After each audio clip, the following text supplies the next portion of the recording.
The kicker that has one job to do couldn't do that one job. Dan Bailey misses 3 field goals. He misses an extra point. At that point, you end up losing the football game by 12. But, you know, when I watch this Bucs offense, I think they got a healthy dose of Ronald Jones. That's going to be the key to their running game. Yep. Again, the run game helps the pass game. And then when you have Tom Brady making accurate downfield throws, you saw the throw to Scotty Miller. That was huge.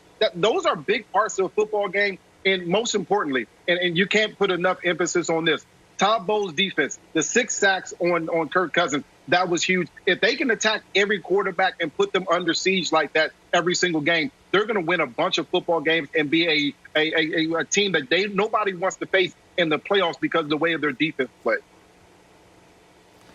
Yeah, this was a ludicrous quote by Bruce Arians. Do anything, any damn thing we want to do. Evidently, you wanted to throw for less than 200 yards and have 300 yards of total offense, which was not even above average in the NFL yesterday.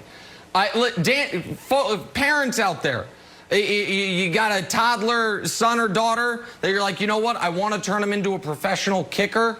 Well, guess what? There's going to be a former pro available for one-on-one instruction. His name is Dan Bailey, and he's going to be looking for work in the next 48 hours because he was horrible this week, and he was even worse last week if you watch the Vikings game against the Jags. If he's their kicker Sunday, I will be shocked. The Bucs did what they were supposed to do. We all thought they'd beat the Vikings. By the way, I think they're going to finish the year 4-0. I think they're going to finish. They play Atlanta twice in Detroit.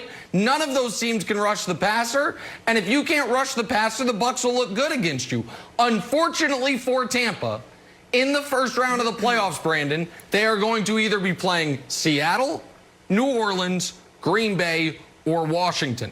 I'm sorry, Seattle, or the Rams are a possibility as well. Pardon me there. My apologies. So whomever they play there, to me, has a significant edge over them, including Washington, because Washington can rush the quarterback. So I'm happy they won. I'm glad for them. But this didn't change my opinion on the Bucs at all, Brandon. It should, Nick. There's 2 teams, 2 quarterbacks that can throw it more than they run it. That's the Green Bay Packers and Aaron Rodgers. If they choose to do it, they can. And that's also Patrick Mahomes and the Kansas City Chiefs. Everybody else, you better have a balanced attack. So what you saw yesterday, Tom Brady throwing it 23 times, handing it off 23 times, that's dangerous. That's exactly what got him the last 2 Super Bowls, is having a balanced approach. You got a really good defense. You talked about it, B. Look how well that defense played. I felt so bad for Kirk Cousins. Poor Kirk Cousins. He couldn't find an inch to just look down the field. It was somebody, JPP, somebody's coming to smash him in the mouth.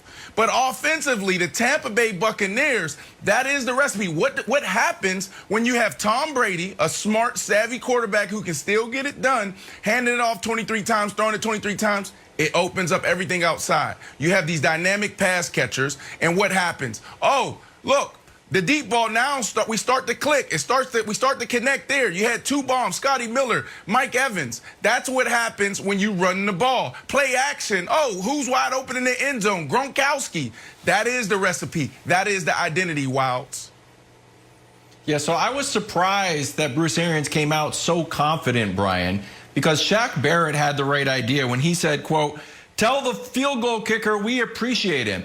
I think the Vikings were totally demoralized when not only is Dan Bailey missing kicks, they're opting not to take a kick, too, so they spared him a miss. So for me, you tell me what the vibe is like in the locker room, because I would be a little Debbie Downer in there as the Bucs are celebrating. I'd be like, yeah, guys, but it was kind of Dan Bailey, you know? We could have easily lost the game, right, guys? And be like, Wild, shut up. So for me, I think there's no reason for the Bucs to celebrate when the story of this game is actually Dan Bailey. No, Kevin. Every game in the NFL, you celebrate. I mean, every win. And no matter what it is, no matter how you win it, whether it's a kickoff return, a fumble, intercept, no matter what it is, even if it's the opposing kicker misses 3 field goals and the extra point, you celebrate every single win, especially for a football team that may have some struggles as they move down here and try to get into the playoffs. They struggled at points this season. You talk about the Tampa Bay Bucs. And so celebrating victories is what it's all about. If I'm Bruce Arians, I have absolutely no problem with what he just actually said. if I'm on that football team, that's what I want to hear from my head coach. Confidence. I want to hear my head coach believing in us. And I also want to hear my head coach thinking that, hey, we need these types of tough wins in order for us to go out there and win in the playoffs. This is a good win for the Tampa Bay Bucs. Listen, it's a very good win. If they lost it, they'd be on the outside looking in on the playoff picture. It's a huge win because Minnesota's the team chasing them for what could be the final playoff spot. Arizona, Minnesota, and Tampa went into this weekend only 2 spots available for those 3 teams. So it's a game they had to win, and so of course they can celebrate it however they want. But Brandon, I'm shocked that a game that went about the way you thought it would has changed your opinion of this team. We know what their structural weaknesses are. Going into this game, Brandon, you thought Tampa was a dangerous team? You thought Tampa would go before? Yeah, Am I misremembering? Nick, you know Nick, I've been high on Tampa all year. You know that. Like, this is a team that if they can get their stuff right, fix their identity on their offense, they're absolutely dangerous. Look at that defense, a top 5 defense, and then you have Tom Brady who can still get it done. That's what we pay Tom Brady for. I'm not paying Tom Brady to drop back 40 times. I'm not paying Tom Brady to throw it for 300-something yards. I'm paying Tom Brady not to throw a bad ball or interception in situational football in the critical moment. That's what I don't want. So, yes, This is a dangerous team. Absolutely. Okay. I'll be shocked if they win one playoff game. Shocked. Absolutely shocked if they're alive after Wild Card Weekend, Jenna. All right. Well, we will now see. The Bucs will take the win yesterday. You know who else will take the win yesterday? Washington. It was a Sunday feast for rookie Chase Young. Even his mom got in on the fun during his post-game press conference. Check this out. Is your mom actually on the phone right now? On the speakerphone? Right here. I don't know if you can see it. Hey, what's up? What's up on mute? Hi. She said hi. What'd you think of the touchdown today? They said, what did you think of the touchdown tonight? Oh my gosh, I'm just so worn out. It was just outstanding. I couldn't even believe it. I was in shock. And I said he knows how to pick that ball up and not fall on it. And he got it and kept trucking. Yeah.